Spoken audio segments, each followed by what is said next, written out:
بسم اللہ الرحمن الرحیم الحمد للہ والصلاة والسلام علی رسول اللہ وعلی آلہ واصحابہ اجمعین اما بعد۔ ناظرین کرام السلام علیکم ورحمۃ اللہ وبرکاتہ۔ تفہیم دین کی اس بزم کے ہمراہ ہم آپ کی خدمت میں حاضر ہیں۔ آج کی اس ملاقات میں ہمارے ساتھ تشریف فرما ہیں محترم مہمان جناب شیخ الحمید ظفر الحسن صاحب، جو کہ معروف علمی شخصیت ہیں۔ تو آئیے ناظرین پروگرام میں ان کا استقبال کیا جائے۔ السلام علیکم شیخ۔ وعلیکم السلام ورحمۃ اللہ وبرکاتہ۔ ہماری محفل میں آپ تشریف لائے، جو کہ یقیناً ہمارے لیے بہت ہی باعث مسرت ہے۔ ہم آپ کا شکریہ ادا کرتے ہیں۔ جزاکم اللہ خیر۔ وإیاکم بارک اللہ فیکم۔ آمین یا رب۔ ناظرین کرام، انسانی معاشرے میں جہاں عدل و انصاف ہوگا، وہاں امن و امان ہوگا، خیر و خوبی ہوگی، اور یہ کہ ترقی کی جانب سفر رواں دواں رہے گا۔ لیکن جہاں ناانصافی ہوگی تو پھر وہاں پستی ہوگی، اور یہ کہ بے چینی، بد امنی، ہر قسم کی خرابی اور زوال و انحطاط کا شکار ہو کر رہ جائے گا وہ معاشرہ۔ ناانصافی کی ایک شکل کہ جس کا نام ہے رشوت۔ رشوت کی جتنی بھی برائی کی جائے، جتنی بھی مذمت بیان کی جائے، خلاصہ یہ ہے کہ انصاف کا خون، انصاف کو قتل کر ڈالنا، اس چیز کا نام ہے رشوت۔ لہذا رشوت کی مذمت آج کی اس ملاقات میں یہی ہمارا موضوع گفتگو ہے۔ تو آئیے اس سلسلے میں اپنے محترم مہمان کی زبانی رہنمائی حاصل کی جائے۔ محترم ارشاد فرمائیے گا دینی تعلیمات کی روشنی میں رشوت کی قباحت و شناعت اور اس کی خطرناکیاں اور اس کی تباہ کاریاں۔ جی، بسم اللہ الرحمن الرحیم، الحمد للہ رب العالمین والصلاة والسلام علی رسولہ الکریم، اما بعد۔ اللہ تبارک و تعالی پر حمد و ثنا اور اس کے نبی کریم صلی اللہ علیہ وسلم پر درود و سلام کے بعد، رشوت ایک بہت ہی خطرناک معاملہ ہے۔ جی، کیونکہ رشوت اگر دیکھا جائے تو انسان جو ہے اپنے ناحق اور اپنے باطل غرض کو پورا کرنے کے لیے کسی صاحب اختیار کو کچھ دے دیتا ہے۔ جی، اب ظاہر سی بات ہے کہ اپنے ناحق اور جو ہے باطل غرض کو پورا کرنے کے لیے اگر کسی کو کچھ رقم یا کچھ پیسہ دے رہا ہے صاحب اختیار کو، صحیح، تو یہ ایک واضح طور پر کیا ہے غلط اور جو ہے برا عمل ہوگا، جس میں حقوق کو دبایا جائے گا، اور دوسروں پر کیا ہے ظلم زیادتی بھی ہو سکتی ہے، جی، اور اسی طرح دوسروں کی حق تلفی بھی اس میں ہو جائے گی۔ صحیح، اور جس کو نوازا جائے گا وہ ناحق نوازا جائے گا، ناحق نوازا جائے کہ گا، وہ اس عہدے کے یا اس چیز کے یا اس انعام کے قابل نہیں۔ قابل نہیں۔ جبکہ رسول اللہ صلی اللہ علیہ وسلم کا ارشاد یہ ہے کہ اذا اسند الامر الى غیر اہلہ فانتظر الساعہ۔ جب کوئی ذمہ داری یا کوئی منصب، کوئی عہدہ کسی ایسے انسان کے حوالے کیا جانے لگے جو اس کے قابل نہیں ہے، اس لائق نہیں ہے، اب تم بیٹھ کر قیامت کا انتظار شروع کر دو، جی، کہ بس قیامت اب آنے ہی والی ہے۔ جی، تو صحیح بات، یعنی جو ہے دوسرے کے معاملات جو حقدار ہیں ان کی حق تلفی ہوتی ہے، اور جو غیر حقدار ہے اسے کیا ہے وہ چیز یا وہ منصب یا وہ مل جاتا ہے۔ تو ایک قسم یعنی جو ہے معاشرے میں، سماج میں خلفشار اور جسے کہتے ہیں کہ بے چینی، اضطرابی کیفیت کیا ہے پیدا ہو جاتی ہے۔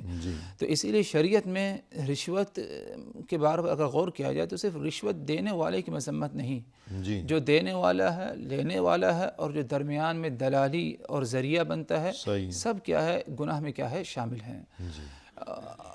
اولاً تو سب سے پہلی بات تو یہ یاد رکھیے کہ رشوت کے ذریعے جو آمدنی ہے، مال ہے جو حاصل کرتا ہے، یہ تو حرام ہے، اور حرام طریقے سے جو ہے مال حاصل کرنا ہوگا۔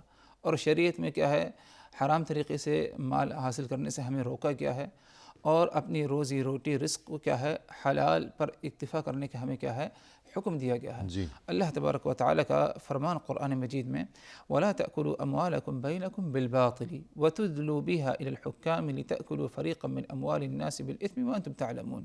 جی تم آپس میں ایک دوسرے کے مال کو ناحق طریقے سے باطل طریقے سے نہ حاصل کرو، نہ کھاؤ. صحیح. اور وَتُدْلُوا بِهَا إِلَى الْحُكَّامِ لِتَأْكُلُوا فَرِيقًا مِّنْ أَمْوَالِ النَّاسِ. دوسرے کے مال کے معاملے کو تم لے کر کے حکام تک جو ہے پہنچ جاتے ہو کہ جو ذمہ دار ہیں جی تاکہ ان کے ذریعے تم دوسرے کے مال کو ناحق طریقے سے کیا ہے غصب کر سکو. جی حالانکہ تم علم رکھتے ہو، جانتے ہو کہ یہ ایسا کرنا غلط ہے اور یہ مال تمہارا نہیں بلکہ دوسرے کا مال ہے. جی تو واضح طور پر کیا ہے ادھر جو ہے منع کیا گیا کہ دوسرے کے یعنی کوئی صاحب اقتدار ہے، کوئی ذمہ دار ہے، کوئی آفیسر ہے تو اسے تھوڑی سی رشوت دے دی اور اس کے عوض دوسرے کا ناحق بہت سارا مال جو ہے اس پر قبضہ کر لیا. یعنی فیصلہ اس سے اپنے حق میں کروا لیا. تھوڑا سا مال اس کو دے کر بہت بڑا مال ناجائز ناحق کسی دوسرے کا جو ہے وہ ہڑپ کر گئے. جی تو گویا کہ دوسرے کے غلط طریقے سے مال حاصل کرنے سے ہمیں کیا ہے روکا گیا، جس میں سے کیا ہے رشوت ہے. اور یہ ساری چیزیں ضمناً اگر دیکھا جائے تو داخل ہے اللہ کے رسول صلی اللہ علیہ وسلم کے اس فرمان میں کہ آپ نے فرمایا کل المسلم علی المسلم حرام دمہ ومالہ وعرضہ. ہر مسلمان دوسرے مسلمان پر کیا ہے حرام ہے، اس کا مال، اس کا خون اور اس کی عزت. یعنی کسی مسلمان کے مال کو بغیر اس کی خوش دلی اور اس کی رضامندی سے حاصل نہیں کر سکتے. رشوت کے ذریعے اگر جو ہے آپ دوسرے کا مال حاصل کرنا چاہ رہے ہیں یا کوشش کر رہے ہیں، ظاہر سی بات ہے اس پر ظلم زیادتی ہو رہی ہے اور اس کے نہ چاہتے ہوئے آپ اس کا مال غصب کرنا چاہ رہے ہیں.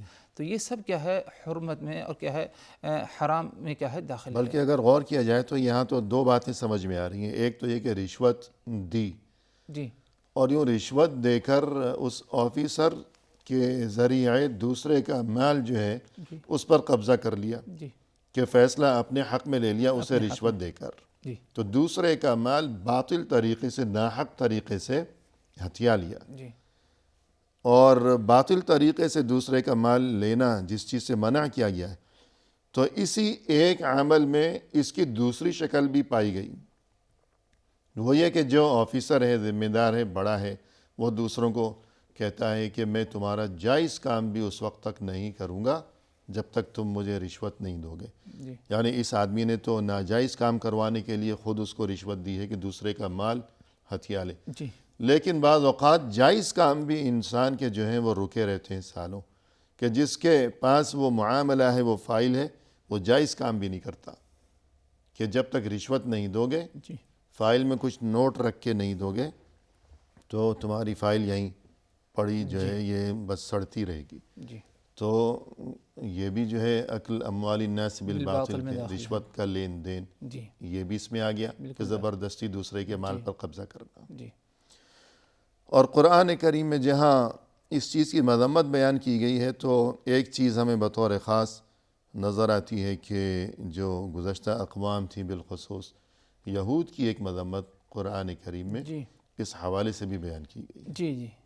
اللہ تبارک و تعالیٰ کا فرمان ان کے بارے میں سماعون الکذب اکالون للسحت. جھوٹ کو سنتے ہیں اور اس پر اسی طرح اکالون للسحت. سحت کیا ہے؟ کھاتے ہیں. سحت کی وضاحت کی گئی یعنی جو ہے باطل طریقے سے جس میں سے رشوت داخل ہے کہ اس کو کیا ہے یہ کھاتے ہیں اور رشوت لوگوں سے کیا ہے وصول کرتے ہیں. اور ایک اور مقام پر اللہ نے فرمایا وَتَرَى كَثِيرًا مِّنْهُمْ يُسَارِعُونَ فِي الْإِثْمِ وَالْعُدْوَانِ وَأَكْلِهِمُ السُّحْتِ لَبِئْسَ مَا كَانُوا يَعْمَلُونَ. اور تم ان کو دیکھو گے کہ بہت ہی زیادہ پیش قدم رہتے ہیں، آگے بڑھتے ہیں، جلدی کرتے ہیں برائی، عدوان زیادتی کرنے میں، وَأَكْلِهِمُ السُّحْتِ اور سحت یعنی رشوت وصولنے میں اور رشوت کیا ہے کھانے میں. لَبِئْسَ مَا كَانُوا يَعْمَلُونَ. یہ جو کچھ کرتے ہیں بہت ہی کیا ہے برا عمل کر رہے ہیں. یعنی رشوت کا رواج ان کے ہاں بہت زیادہ پایا گیا. یہاں تک کہ جو ان کے ہاں اللہ کی کتاب تھی، اللہ کا کلام تھا، تو رشوت لے کر اس میں بھی تبدیلی کر دیا کرتے تھے. تحریف کیا کرتے لا حول ولا قوت الا باللہ. یعنی یشترون بآیات اللہ ثمنا قلیلا. یہی رشوت کی جو ہے مذمت اگر دیکھا جائے خرابی یہی کہ اگر رشوت کا انتشار ہو جائے کسی معاشرے میں پایا جائے تو دین بھی جو ہے محفوظ نہیں رہتا اس سے. صحیح ہے. اللہ تبارک و تعالیٰ کے دین میں بھی کیا ہے انسان کیا ہے رشوت کے بنا پر کیا ہے دخل دیتا ہے اور اسے بھی کیا ہے غلط فیصلے سنائے گا, غلط دینی احکام شرعی احکام غلط بتائے گا رشوت لے کر. اور جب ان کا یہ حال تھا کہ رشوت لے کر وہ جو ان کے پاس اللہ کا کلام تھا تورات تھی, تو اللہ کے ساتھ بھی جو ہے وہ رشوت لے کر یوں وہ ہیر پھیر کرنے میں اور مکر و فریب کرنے میں ان کی اتنی جرت بڑھی ہوئی تھی. جی تو پھر انسانوں کی کیا حیثیت؟ جی ان الذین یشترون بعہد اللہ و ایمانہم ثمنا قلیلا, کہ اللہ کی قسمیں کھاتے تھے اور اللہ کے نام پر عہد و پیما, پھر اللہ کی آیتوں میں اپنی مرضی سے کبھی ایک چیز کو جائز لکھ دیا کہ یہ لو دیکھ لو تورات میں لکھا ہوا ہے, کبھی اپنی مرضی سے ناجائز لکھ دیا کہ یہ دیکھ لو لکھا ہوا ہے اللہ کی کتاب میں. تو یہ تمام معاملات جو ہیں, تو جہاں تک یہ دین کا معاملہ ہے جیسے آپ نے فرمایا, یہ تو اور بھی زیادہ نازک معاملہ ہے. اور ضروری نہیں کہ کوئی کسی کو نوٹ ہی دکھائے, بلکہ ہو سکتا ہے کہ کسی دینی شخصیت کو کوئی اعلیٰ عہدہ ہے, منصب ہے, یا اور کوئی مفادات ہیں, کوئی ترقی ہے, یا کوئی بھی صورت ہو سکتی ہے. تو یوں یہ تمام چیزیں رشوت میں شامل ہیں, اور یہ بہت بڑا گویا کہ ایک فتنہ ہے تمام امت کے لیے. تو اس بارے میں مزید کچھ فرمائیے گا کہ اللہ کے رسول صلی اللہ علیہ وسلم کی طرف سے لعنت بھی وارد ہوئی. جی, رسول اللہ صلی اللہ علیہ وسلم نے جو وعید سنائی ہے رشوت سے متعلق, اب صلی اللہ علیہ وسلم کا فرمان لعنت اللہ علی الراشی والمرتشی. جی, ایک دوسری روایت میں اضافہ ہے الرائش کا, یعنی لعنت اللہ علی الراشی والمرتشی والرائش. جی, رسول اللہ صلی اللہ علیہ وسلم نے لعنت بھیجی, اللہ تبارک و تعالیٰ کی لعنت ان پر ہو جو راشی ہے, مرتشی ہے اور رائش ہے. جی, راشی یعنی دینے والا, مرتشی لینے والا, اور رائش جو ذریعہ بنتا ہے, دلالی کرتا ہے دو لوگوں کے درمیان, رشوت دلواتا ہے, ڈیل کرتا ہے دونوں کے درمیان, جو ایجنٹ ہے. ان تینوں پر اللہ تبارک و تعالیٰ کی کیا ہے لعنت ہو. صحیح, یعنی تینوں گناہ میں کیا ہے برابر ہیں. صحیح, تینوں گناہ میں برابر ہیں, تینوں لعنت کے مستحق, تینوں لعنت کے مستحق, دینے والا بھی, لینے والا بھی, اور درمیان میں جو دلالی یا جو ایجنٹ ہے وہ بھی کیا ہے اس میں کیا ہے شامل ہے. اور لعنت کا مطلب سمجھتے ہیں ہم کہ جو ہے اللہ تبارک و تعالیٰ کی رحمت سے اور مہربانی سے, خیر و بھلائی سے کیا ہے محرومیت ہو. اور جب جو ہے محرومیت ہو جائے تو روزی روٹی سے, زندگی سے انسان کی کیا ہے برکت اٹھ جاتی ہے, اور جسے کہتے ہیں بلا اور مصیبتیں مختلف شکلوں میں کیا ہے اس کا کیا ہے انسان کو کیا ہے سامنا کرنا پڑتا ہے. تو یہاں یہ بات قابل غور ہے کہ نہ صرف یہ کہ لعنت کی گئی ہے رشوت وصول کرنے والے پر, جی, بلکہ رشوت دینے والا. جی, تو گویا اس سے یہ بات سمجھ میں آتی ہے کہ ایک تو صورتحال یہ ہوتی ہے کہ انسان کا کوئی کام رک گیا, جائز کام رک گیا, اور معاشرہ ایسا بن گیا, کوئی صورت ہی نہیں ہے کہ جب تک رشوت نہ دی جائے. تو اگرچہ یہ صورتحال بھی یقیناً قابل مذمت ہے, لیکن لوگوں میں عام رواج یہ ہے کہ جائز کام نہیں بلکہ اپنے ناجائز کام کے لیے رشوت دیا کرتے ہیں, بلکہ خود نوٹ دکھائیں گے, خود پیشکش کرتے ہیں. یعنی ہر انسان کی جو معاشرہ بگڑا ہوا ہوتا ہے وہاں گویا ہر انسان کا مزاج ایسا بن گیا ہے کہ میرے ناجائز کام سارے جو ہیں وہ ہو جائیں رشوت کے بل بوتے پر. کہ مثلا اگر کوئی ٹریفک قانون کی خلاف ورزی کی ہے تو اب کوئی اگر پولیس والا آ گیا اور اس کا چالان کرے گا, بہت سے ممالک میں ایسا ہوتا ہے, تو یہ خود اسے پیشکش کرے گا کہ یہ لے لو اور جان چھوڑو میری. تو گویا یہ تو خود اس کو یہ بیماری لگا رہے, خود بری عادت میں اس کو ڈال رہے. تو ایک وقفہ لیتے ہیں. ناظرین کرام فی الحال لیتے ہیں مختصر سا وقفہ, ہمارے ساتھ ہی رہیے گا.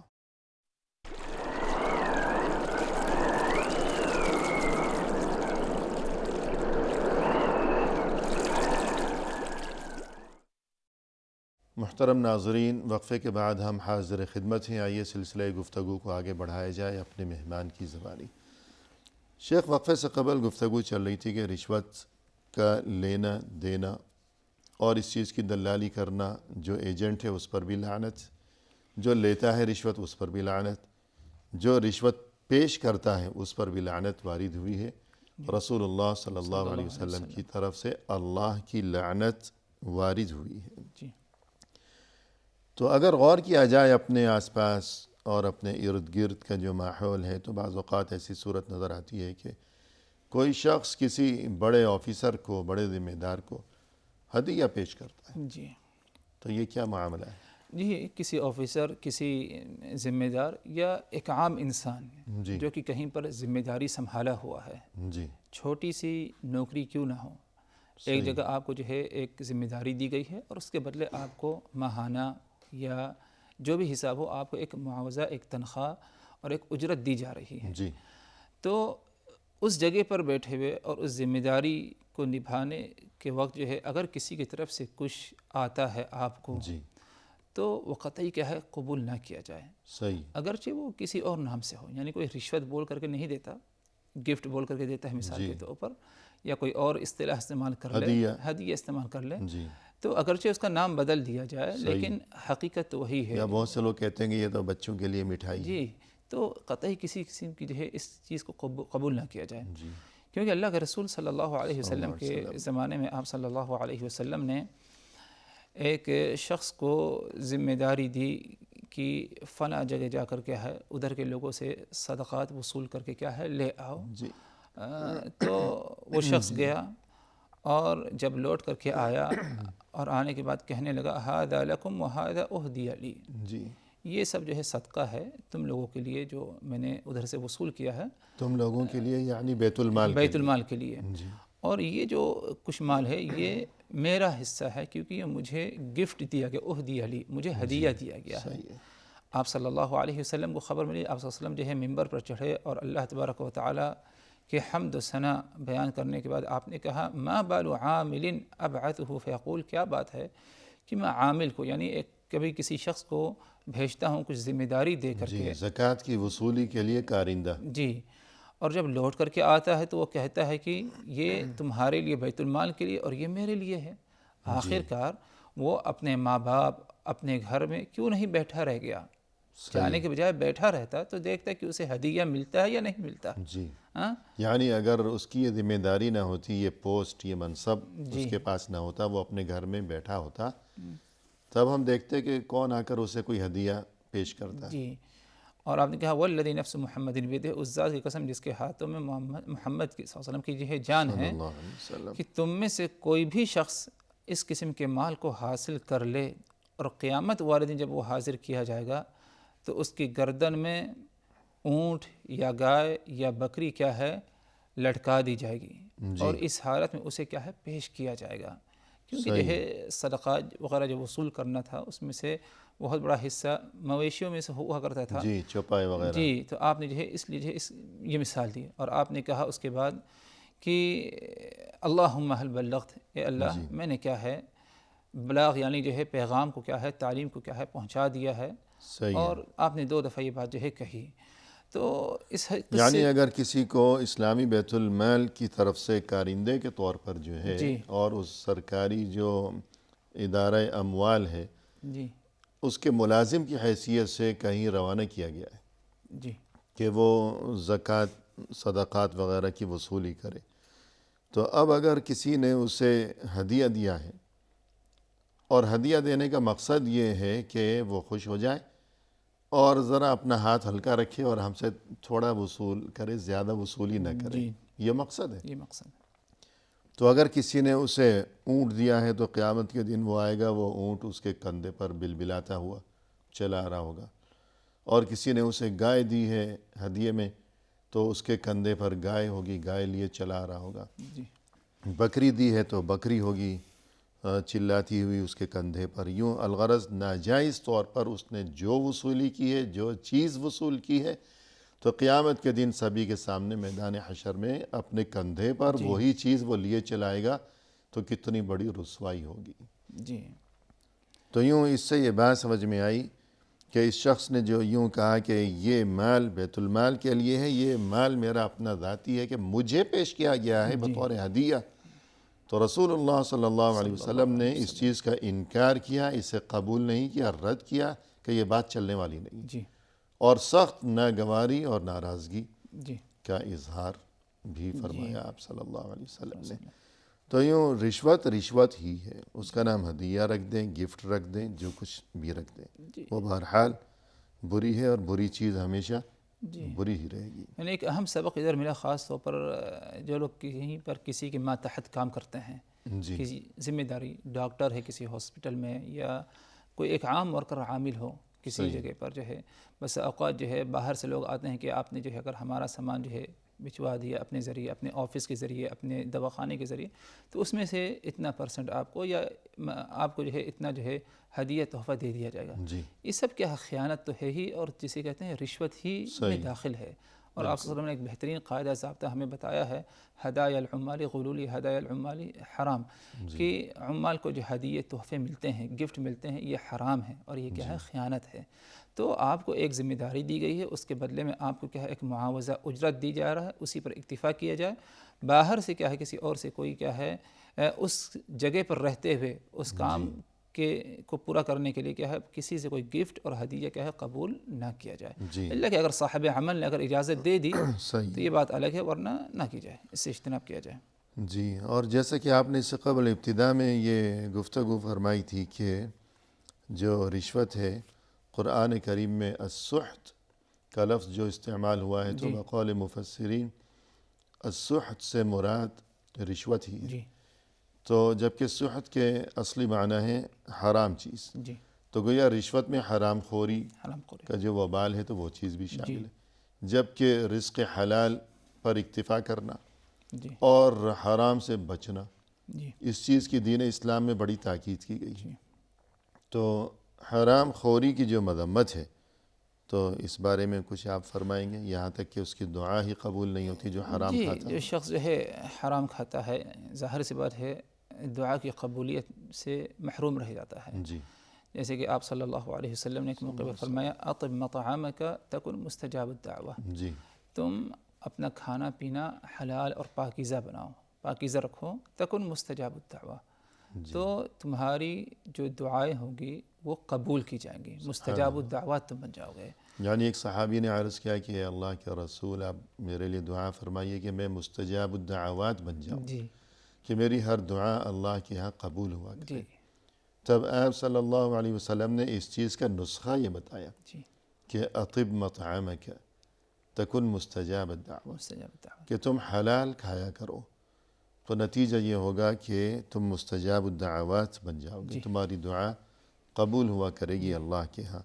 تو اس کا جو مفہوم مخالف ہے، یعنی اگر کوئی حرام کھائے گا تو اس کی دعا قبول نہیں ہوگی۔ تو انسان جو حرام کھاتا ہو تو گویا وہ خود اپنے آپ پر کتنا ظلم عظیم کر رہا ہے کہ اس کی دعا ہی کبھی قبول نہیں ہو رہی، اور حرام کما کر وہ اپنے بچوں کے پیٹ میں بھی اور ان کے منہ میں حرام کے لقمے ڈال رہا ہے، تو گویا بچوں پر بھی ظلم کر رہا ہے کہ انہیں ایسا بنا رہا ہے کہ کبھی ان کی دعا قبول نہ ہو، بیچارے ایسے ہی ٹھوکریں کھاتے رہیں گے۔ اور جو ایک مشہور حدیث ہے کہ الرجل یطیل السفر اشعث اغبر یمد یدیہ الی السماء یقول یا ربی یا رب۔ اس بارے میں فرمائیے۔ آپ صلی اللہ علیہ وسلم نے فرمایا ان اللہ طیب لا یقبل الا طیبا، اللہ کی ذات طیب ہے، پاکیزہ ہے، اور اللہ اسی لیے کیا ہے؟ صرف پاکیزہ چیز ہی کو کیا ہے؟ قبول کرتا ہے۔ وَإِنَّ اللَّهَ أَمَرَ الْمُؤْمِنِينَ بِمَا أَمَرَ بِهِ الْمُرْسَلِينَ، اور اللہ نے ایمان والوں کو اسی بات کا حکم دیا جس بات کا حکم انبیاء کرام رسول اور پیغمبروں کو دیا۔ انبیاء کرام رسول پیغمبروں کو اللہ نے کیا حکم دیا؟ یا ایھا الرسل کلوا من الطیبات واعملوا الصالحات، اے رسول پیغمبر تم کھاؤ پاکیزہ چیزوں میں سے، واعملوا صالحا، اور عمل صالح کا اہتمام کرو۔ یہ رسول کو حکم، اور یہی حکم اللہ تبارک و تعالیٰ نے ایمان والوں کو، یا ایھا الذین آمنوا کلوا من طیبات ما رزقناکم، اے ایمان والو تم کھاؤ جو ہم نے تمہیں کیا ہے؟ پاکیزہ اور حلال رزق دیا ہے۔ اب اس کے بعد آپ صلی اللہ علیہ وسلم واشکروا للہ، اور اللہ کا شکر ادا کرو۔ تو گویا پہلی آیت میں یہ فرمایا کہ کلوا من الطیبات واعملوا الصالحات، اور یہاں یہ کہ کلوا من طیبات ما رزقناکم واشکروا للہ، کہ پاکیزہ کھاؤ اور اچھے کام کرو۔ اور دوسری میں یہ کہ پاکیزہ رزق کھاؤ اور اللہ کا شکر ادا کرو۔ تو مقصد یہ کہ جس کا رزق حلال ہوگا، پاکیزہ ہوگا، تو وہ اچھے کام کرے گا، اسے اچھے کاموں کی توفیق ہوگی۔ اور اللہ کا شکر ادا کرنے کی توفیق ہوگی. ورنہ اگر رزق حرام ہوگا تو نہ اچھے کاموں کی توفیق ہوگی، نہ اللہ کا شکر ادا کرنے کی توفیق ہوگی، تو پھر نتیجہ یہی ہوگا کہ دونوں جہانوں میں بربادی و بدبختی. جی تو مزید آگے بڑھائیے. اب اس کے بعد آپ نے فرمایا الرجل یطیل السفر، ایک آدمی لمبا سفر کرتا ہے دور دراز کا، اشعث اغبر، اس کے بال بکھرے ہوئے اور بدن چہرہ سر جو ہے غبار آلود جو ہے، یعنی سفر کے پورے اثرات تھکن اس پر ہیں. یعنی تمام حلیہ اس کا یوں محسوس ہو رہا ہے کہ اس کی حالت تو ایسی ہے کہ ابھی ایک لفظ نکالے گا اپنی زبان سے دعا کا اور فوراً دعا اللہ قبول کر لے گا، کہ اتنا گویا کہ مجبور ہے، لاچار ہے، ستایا ہوا کہ غبار آلود مٹی پڑی ہوئی ہے اس کے جسم پر، کپڑوں پر، اور بال ہیں کہ بس بکھرے ہوئے، تو اور طویل سفر کر کے چلا آ رہا ہے، اور یہ کہ وہ دعا کر رہا ہے ہاتھ اٹھا کر. کیا کہتا ہے؟ فرمایا آپ نے یمد یدیہ الی السماء، آسمان کی طرف اپنے ہاتھوں کو اٹھایا ہوا ہے اور کہتا ہے یا رب یا رب، یا اے میرے پروردگار، اے میرے پروردگار، اے میرے پروردگار. لیکن ومطعمہ حرام، اس کا کھانا حرام کا، ومشربہ حرام، اس کا پینا حرام کا، وغذی بالحرام، اور اس کا بدن جو بنا ہے وہ حرام ہی سے بنا ہے، حرام پر ہی اس کی پرورش ہوئی ہے. فأنى يستجاب له، تو کیسے امید کی جا سکتی ہے کہ اس کی دعا کو اللہ تبارک و تعالی قبول کرے. لا حول ولا قوت. یعنی دعا کی قبولیت کے کئی آثار پائے گئے در بظاہر. آسمان کی طرف ہاتھ اٹھانا، ہاتھ اٹھا کر دعا کرنا، یہ قبولیت. یوں گڑ گڑانا، فریاد کرنا، یا رب کہنا، آہوزاری، اور عاجزی انکساری پائی گئی. اس کے اندر حلیہ اس کا اسی طرح ہے، لیکن اس کے باوجود یہ جواب ہے فأنى يستجاب له. کیسے امید کی جا سکتی ہے کہ اللہ تبارک و تعالی اس کی دعا کو کیا قبول کرے. بہت سے لوگ سوچتے ہیں کہ ہماری دعا کیوں قبول نہیں ہوتی. محاسبے کی ضرورت ہے. جی ہاں، تو اپنا جائزہ لینا چاہیے اور اپنے آپ کو ٹٹولنا چاہیے. تو اسی طرح ایک بہت اہم ترین حدیث ہے کہ لا تزول قدم عبد یوم القیامہ حتی یسأل عن اربع.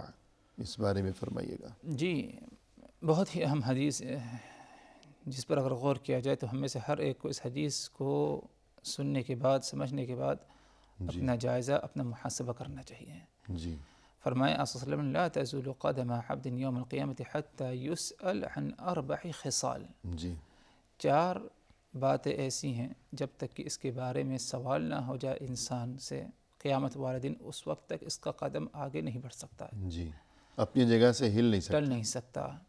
نمبر 1 عن عمرہ فیما افناہ، اس کی عمر کے بارے میں کہ اس نے اپنی عمر کو کہاں پر صرف کیا.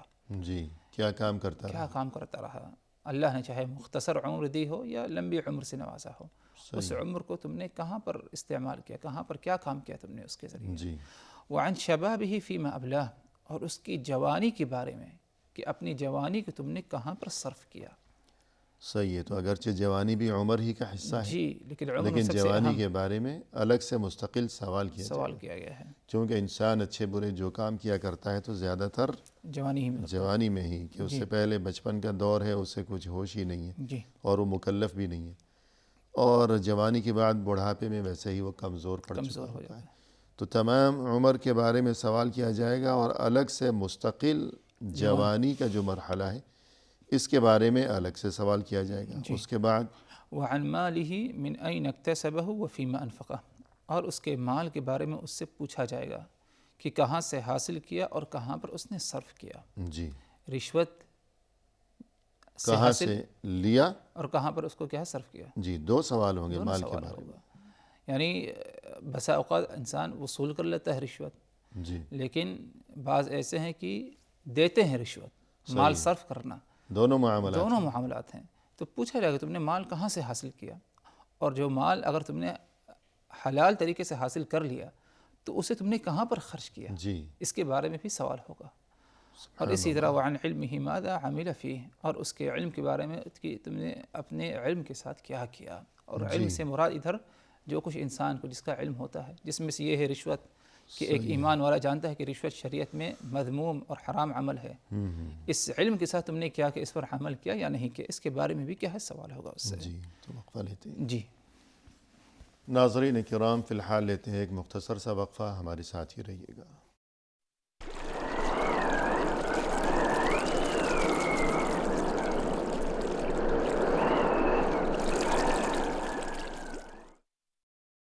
ناظرین، وقفے کے بعد ہم حاضر خدمت ہیں. آئیے سلسلے گفتگو کو اب پائے تکمیل تک پہنچایا جائے اپنے محترم مہمان کی زبانی.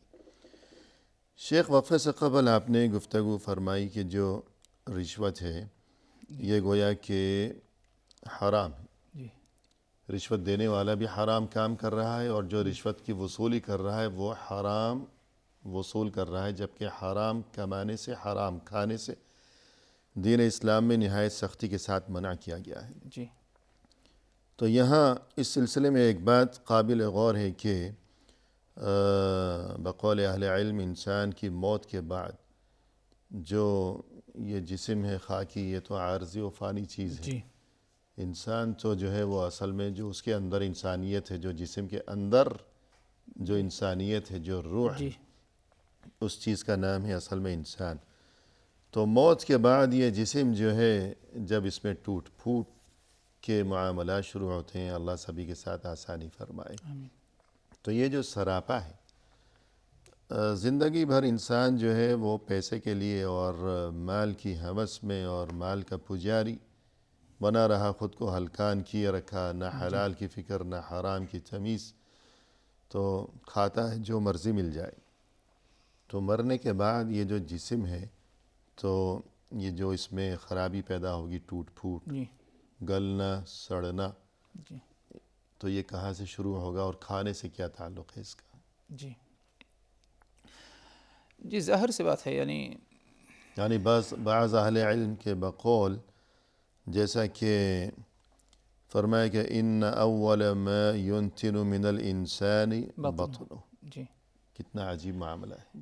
جی فرمایا، یعنی بعض صحابہ کرام سے یہ اثر ثابت ہے کہ ان اول ما ينتن من الانسان بطنه فمن استطاع ان لا يأكل الا طيبا فليفعل. جی. کہ سب سے پہلے انسان کے جسم میں موت کے بعد جو چیز بگڑ جائے گی، خرابی اور جہاں سے گلنا سڑنا شروع ہوگا، وہ اس کا پیٹ کا حصہ ہے. جی. اس کا پیٹ کا حصہ ہے.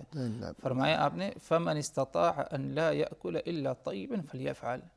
تو تم میں سے اگر ہو سکے تو ہر ایک بس حلال ہی کھائے، بلکہ ضرور حلال ہی کھائے. ضرور حلال ہی کھائے. یعنی پیٹ کے لیے جو ہے، کھانے کے لیے انسان نے ساری عمر جو ہے اللہ کو بلایا، حلال و حرام کی تمیز کو بلایا، لیکن کیا ہوگا مرنے کے بعد پیٹ ہی سے جو ہے نا وہ سب سے پہلے گلنے سڑنے کا سلسلہ شروع ہوگا. اور اسی طرح بعض اہل علم کے بقول جو ہے اسی حوالے سے ایک اور بات بھی بہت اہم، کہ میت کو جب دفن کر دیا جاتا ہے تو اس کے جسم میں جو گلنا سڑنا یہ سلسلے شروع ہوتے ہیں. تو سب سے پہلے دو مقامات سے، ایک پیٹ اور دوسری اس کی شرمگاہ.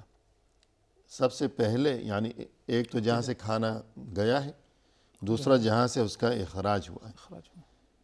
تو شرمگاہ کے معاملے میں بھی انسان جو ہے اس کا غلط استعمال اور شہوت پرستی اور دنیا میں حلال و حرام کی تمیز کیے بغیر نفسانی خواہشات کا غلام بنا رہے کوئی انسان، اور یوں غلط تعلقات. اور دوسری چیز وہی جس کا ہم تذکرہ کر رہے ہیں کہ حلال کھانا، حرام سے بچنا، رشوت سے بچنا. تو یہ دو چیزیں جن کی وجہ سے انسان ساری زندگی گمراہی کا شکار رہا ہے، یا کھانے پینے کا اور پیٹ کا معاملہ، یا پھر شہوتوں کے معاملات، شرمگاہ کا غلط استعمال. تو مرتے ہی یہی دو چیزیں سب سے پہلے گلنا سڑنا یہیں سے شروع ہو. اس کے بعد اگر ہم آپ سے یہ جاننا چاہیں کہ رشوت میں جو بہت سی قباحتیں ہیں، معاشرے میں خرابیاں پھیلتی ہیں رشوت کی وجہ سے، تو ایک چیز ہمیں یہ نظر آتی ہے کہ ہمتیں پست ہو جاتی ہیں، کہ ہر کوئی یہ سوچتا ہے کہ میں محنت کیوں کروں، ایک نوٹ دکھا دوں کام بن جائے گا. اور جسے رشوت دی جا رہی ہے وہ سوچتا ہے کہ میں کیوں محنت کروں، بس لوگوں کو کہہ دوں کہ مجھے نوٹ دے دیا کرو تو بیٹھے بٹھائے میرے بھی خزانے بڑھتے رہیں گے. تو یہ محنت سے جیت چرانا یہ ایک بڑی خرابی ہے، اس سے پھر اور مزید خرابیاں پیدا ہوتی ہیں، اس بارے میں کچھ فرمائیے گا۔ جی، یعنی اخلاقی انحطاط تو ہے ہی، اور اسی طرح ہمت بھی کیا ہے اس میں پست ہو جاتی ہے۔ صحیح۔ حالانکہ سب سے بہترین رزق اور سب سے بہترین کمائی جو بتائی گئی ہے پاکیزہ شریعت میں، وہی جو انسان اپنی محنت سے حاصل کرے۔ جی، یعنی محنت کرتا ہے، صبح نکلتا ہے رزق حاصل کرنے کے لیے، اور حلال ہی کی کوشش رہتی ہے، تو جو محنت سے حاصل کرا، محنت کر کے حاصل کرا، کوشش کر کے حاصل کرتا ہے، یہ سب سے بہترین کمائی ہے۔ صحیح۔ اور جہاں تک معاملہ رشوت کا ہے تو اس میں کوئی خاص محنت نہیں، بلکہ کیا ہے، کچھ بھی محنت نہیں، کچھ بھی محنت نہیں۔ تو اسی لیے کیا ہے، اس ناحیے سے بھی اگر دیکھا جائے تو کہ انسان جو ہے وہ کام چور بن جاتا ہے، کام چور بن جاتا ہے۔ اور یہی خرابی ہمیں جو ہے ہر وہ چیز جسے دین اسلام میں منع کیا گیا ہے، مثلا سود، جی، تو سود میں بھی یہ خرابی یہی ہے خرابی ہے کہ انسان جو ہے وہ سود پر قرضہ دیتا ہے، سود کی وصولی کرتا ہے، یوں اس کی تجوری بڑھتی جاتی ہے تو وہ سوچتا ہے کہ میں محنت کیوں کروں۔ جی، اور ہمیں جوئے میں بھی یہی چیز نظر آتی وہی ہے چیز پائی جاتی ہے۔ کہ انسان سوچتا ہے کہ میں کیوں ہاتھ پاؤں ہلاؤں، خون پسینے بہاؤں، ایک بازی لگاؤں گا اور اتنے آ جائیں گے۔ صحیح بات۔ تو گویا کہ رشوت کی وجہ سے معاشرے میں جو خرابیاں پیدا ہوتی ہیں ان میں سے ایک اہم خرابی یہ ہے کہ انسان کام چور بن جاتا ہے، جی، جبکہ یہ چیز اچھی نہیں ہے۔ دین اسلام کا حکم یہ ہے کہ انسان محنت کرے، ہمت سے کام لے، مشقت کیا کرے، اور یہ کہ جستجو کا اور جد و جہد کا راستہ اپنائے۔ اور اس کے علاوہ رشوت کی وجہ سے جو خرابیاں پیدا ہوتی ہیں، تو ایک بڑی خرابی یہ بھی ہوا کرتی ہے کہ آپ اس میں دشمنیاں پیدا ہوتی ہیں، اس بارے میں فرمائیے گا۔ ظاہر سے باہر دشمنی کیوں نہ پیدا ہو، کیونکہ جو ہے صاحب حق کا حق جو ہے مارا جا رہا ہے، اور جس کا حق نہیں اسے دے دیا جا رہا ہے، صرف اسی لیے کہ اس نے کچھ رقم دی یا کچھ پیسہ دیا، اور جو صاحب حق ہے وہ نہیں دے سکا پیسہ، ظاہر سے بات ہے۔ تو اب جس کا حق مارا گیا، تو جب اس کو خبر ہوگی، اس کو علم ہوگا، تو اس کے دل میں کیا ہے، بغض، نفرت، تکلیف پہنچے گی، اور یہ معاملہ کے آگے بڑھتے بڑھتے بڑے پیمانے پر کیا ہے یہ معاملہ آ سکتا ہے، دشمنی، اور اسے کہتے ہیں خون خرابے تک کیا ہے پہنچ سکتا ہے یہ۔ اور اگر دیکھا جائے تو یہی رشوت کی ایک نہضت یہ بھی ہے کہ جی، ظاہر ہے کہ ایک آدمی نے جو ہے زندگی بھر وہ راتوں کو جاگا، اتنی محنتیں کی، راتوں کو پڑھتا رہا، اور دوسرا آدمی وہ تو راتوں کو جو ہے وہ فضول سیر و تفریح میں یا آرام میں پڑا سوتا رہا۔ تو جس نے محنت کی ہے، جب وہ دیکھے گا کہ بھائی میرے نمبر کم کیسے آ گئے، میں نے تو بہت اچھا پرچہ حل کیا تھا، جی، اور دوسرا جو راتوں کو سیر کرتا رہا یا سویا پڑا رہا بے خبر، جی، اس کے نمبر اتنے زیادہ آ گئے، جی، اور میں چھٹی کے دن بھی جو ہے اپنی آنکھیں پھوڑتا رہا، بیٹھ کے پڑھتا رہا، اور یہ تو وہاں چھٹی کے دن میں نے دیکھا گراؤنڈ میں یہ تو کھیل کود میں لگا ہوا تھا، پھر نمبر اس کے زیادہ آ گئے۔ صحیح، اور جب تحقیق کی گئی تو پتہ چلا کہ رشوت دی گئی، رشوت دی گئی ہے۔ یا اسی طرح فرض کیجئے کسی ملازمت کا، نوکری کا معاملہ ہو، تو وہاں بھی کہ نالائق جو ہے اس کو مل گئی وہ ملازمت، اور حقدار دیکھتا رہ گیا اپنی تمام تر خوبیوں اور قابلیتوں سمیت، تو دل میں نفرتوں کا طوفان، ایک لاوا اندر ایک لاوا جو ہے، کبھی یہ لاوا جو ہے پھوٹ پڑے گا، اور یہ سب کو بہا لے جائے گا، جلا کر راکھ کر ڈالے گا۔ اور قرآن کریم میں تو یہود کے بارے میں بھی یہی فرمایا کہ وہ رشوتوں کا لین دین، ان میں یہ سب کچھ، تو پھر حق تلفیاں، تو جو کہ مظلوم اور محروم ہوا کرتا تھا، تو پھر آخر نتیجہ کیا ہوا کہ وہ وَأَلْقَيْنَا بَيْنَهُمُ الْعَدَاوَةَ وَالْبَغْضَاءَ إِلَى يَوْمِ الْقِيَامَةِ، تو قیامت تک کے لیے ہم نے ان کے آپس میں کیا ہے ایک دوسرے کے لیے نفرت اور کیا ہے دشمنی کیا ہم نے کیا ہے ڈال دیا۔ تو اس کی بڑی وجہ بھی رشوت ہی بنی ہے، رشوت ہی بنی ہے۔ اور ظاہر سی بات یعنی جیسے بات آئی کہ جو ہے ایک دوسرے کے ساتھ دشمنی ہوگی، اور دشمنی نتیجہ ہے ظلم کا۔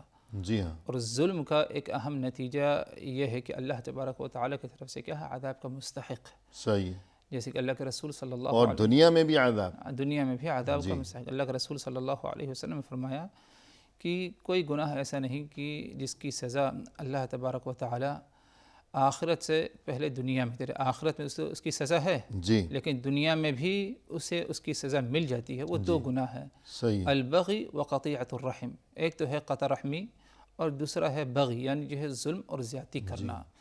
تو رشوت کے ذریعے اگر آپ نے جو ہے دوسرے کے حق کو مارا ہے، تو ظلم کیا، تو آپ نے اس پر ظلم کیا ہے، تو اس کی سزا آخرت میں تو ہے ہی، لیکن جو ہے دنیا میں بھی اللہ تبارک و تعالیٰ اس کی سزا موت سے پہلے انسان کو ضرور دے گا۔ تو یہ کوئی اچھی بات تو نہیں، بالکل جو ہے اس خطرناک۔ اور اسی طرح اگر غور کیا جائے کہ رشوت کے نتیجے میں تمام معاشرے میں ہر شعبے میں، ہر میدان میں خرابی نظر آتی ہے، خیانت پائی جاتی ہے. جی ہاں. تو کیسے سب کچھ برباد ہو جائے گا. اگر تعلیمی میدان کو لیا جائے تو اس میں انحطاط اور گراؤ آ جاتا ہے. صحیح ہے. اور یعنی جو نتائج ہونے چاہیے تھے یعنی تعلیم کے، وہ نتائج اس معیار کو نہیں پہنچتے جس معیار کو جو ہے پہنچنا چاہیے تھا. جی.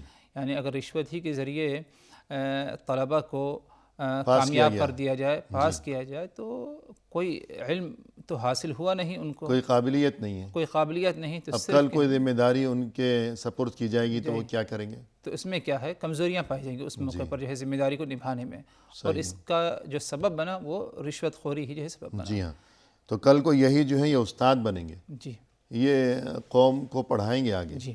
فرض کیجئے تو پھر کیا بنے گا کہ فاقد الشیء لا یعطی، کہ خود اس کے پاس ایک چیز نہیں ہے تو وہ دوسروں کو کیسے دے گا، کہ رشوت دے کر وہ پاس ہو کر یہاں تک پہنچا ہے. اور اگر تعمیر کی بات کی جائے، گھر بنانا، عمارت بنانا، جی، اور انجینئر صاحب جو ہیں ان کی جو ڈگری ہے وہ تو رشوت دے کر حاصل کی گئی ہے.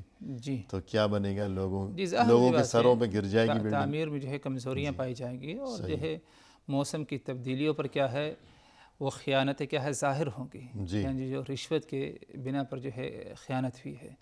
تو یعنی وہی جس طرح تعلیمی معیار کمزور ہوگا، وہی معاملہ کیا ہے تعمیری میدان بھی کیا ہے کمزور ہوگا، اور اس میں بھی کیا ہے خلل پایا جائے گا. تو یہ تو بہت جو ہے لوگوں کی جان، لوگوں کی جان سے کھلواڑ ہے. لوگوں کی جان سے کھلواڑ ہے. جس طرح کیا ہے اگر میدان طب میں جو ہے علاج معالجے کے جو ہے میدان میں اگر کچھ ہو جائے اس قسم کا معاملہ، تو گویا کہ لوگوں کی جان اور لوگوں کے مجبوریوں سے فائدہ اٹھانا ہو جائے گا. اسی طرح جی ہاں، کہ انسان بیچارہ مریض جو ہے بیمار، وہ کراہتا ہوا تڑپتا ہوا، نہ جانے اس کو کہاں سے لوگ اٹھا کر لائے ہیں، کتنی مشکلوں سے لائے ہیں، کسی گاؤں سے، دور دراز کے علاقے سے.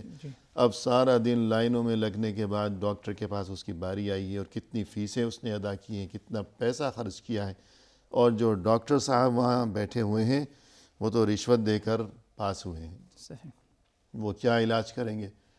وہ تو ایسا انجیکشن لگائے گا ڈاکٹر کے جس سے صحت اور تندرستی کی بجائے وہ تو موت کا انجیکشن جو ہے وہ بن جائے گا. تو یوں جو ہے طب کا معاملہ ہو یا تعمیر کا معاملہ ہو، کہ انسان جس گھر میں رہے گا کسی دن وہ گھر جو ہے اس کے اوپر نہ آ پڑے، کہ اگر نقلی ڈگری ہے اس انجینئر کی جس نے وہ تعمیر کیا ہے، اور بچوں کو اسکول بھیجتے ہیں کہ کچھ سیکھ لیں، کچھ پڑھ لیں اور کام کے آدمی بن جائیں، ان کا مستقبل سنور جائے. لیکن اگر ایسا ہو کہ وہاں جو استاد ہے پڑھانے والا وہ خود رشوت دے کر پاس ہوا ہے، تو یہ تمام معاملات. اسی طرح اگر انسان جو ہے انصاف کی تلاش میں اگر کہیں عدالت میں پہنچے اور وہاں پتہ چلے کہ بھی میرا انصاف سارا، میرا حق تو دھرے کا دھرا رہ جائے گا، جب دوسرا شخص جو ہے وہاں قاضی کو نوٹ دکھائے گا، رشوت پیش کرے گا، تو یہ تمام معاملات الغرض رشوت کی وجہ سے تمام معاشرے کے ہر پہلو میں بربادی ہوگی، اور یہ کہ وہاں بڑے خطرناک نتائج برآمد ہوں گے. پروگرام کے اختتام پر ہم تہہ دل سے آپ کا شکریہ ادا کرتے ہیں کہ آپ تشریف لائے اور آپ نے مؤثر اور دل نشیں انداز میں ہماری اور ہمارے ناظرین کی رہنمائی فرمائی. ہم دعا گو ہیں کہ اللہ تعالیٰ آپ کے علم میں، آپ کے عمل میں، آپ کی عمر میں مزید خیر و برکت عطا فرمائیں. جزاکم اللہ خیرا. وإیاکم. آمین یا رب. اور اسی کے ساتھ ناظرین کرام، اختتامی موقع پر تہہ دل سے ہم آپ کا بھی شکریہ ادا کرتے ہیں کہ آپ نے ہمارا یہ پروگرام دیکھا، اور ہماری دلی دعا ہے کہ اللہ تعالی ہمیں دنیا و آخرت میں ہر خیر و خوبی سے نوازے، اور ہر شر، ہر آفت، ہر برائی سے اللہ تعالی ہم سبھی کو ہمیشہ محفوظ و مأمون رکھیں. ہمیں دیجیے اجازت اللہ کے حوالے. وآخر دعوانا ان الحمد للہ رب العالمین.